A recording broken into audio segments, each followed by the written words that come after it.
Welcome to Garden Bite. I'm Teri Knight, and you're probably thinking, what is she doing with a pillowcase on her shoulders?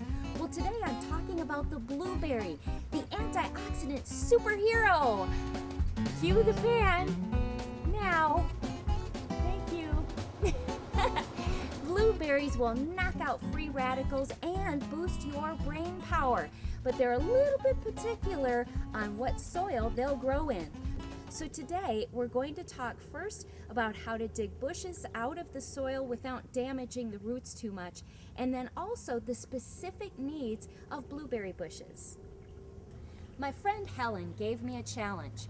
She has several low bush blueberries, but they're not bearing fruit. So she said, Teri, if you can get those to produce fruit, you can have them.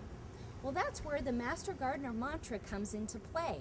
Right plant, right place. Blueberries need full sun and plenty of air circulation. You can see they're not getting either of those in this location. Now, the first thing I'm doing is loosening up the soil with a garden fork. And it's best to use a garden fork to minimize the damage to the roots.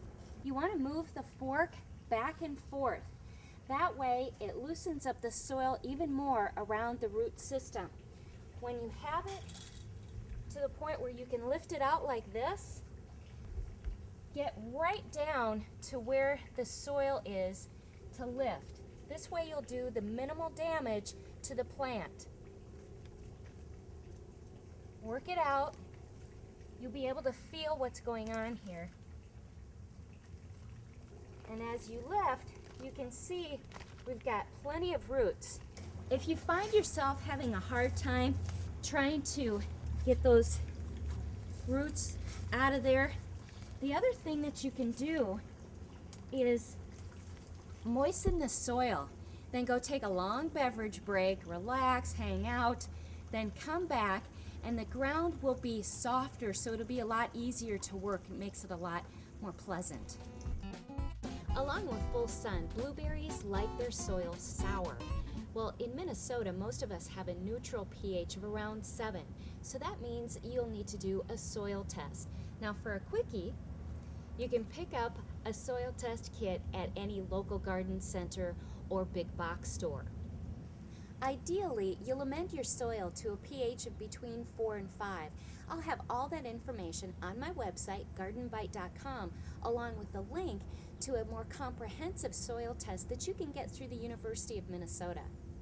Peat moss not only acidifies your soil, but it fluffs it up as well, creating better drainage, which means those roots have an easier time stretching out into the soil rather than trying to push their way through compacted soil.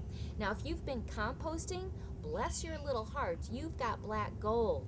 Make sure that you put a shovelful at least into the soil as well and mix it all up into the top 8 inches of soil.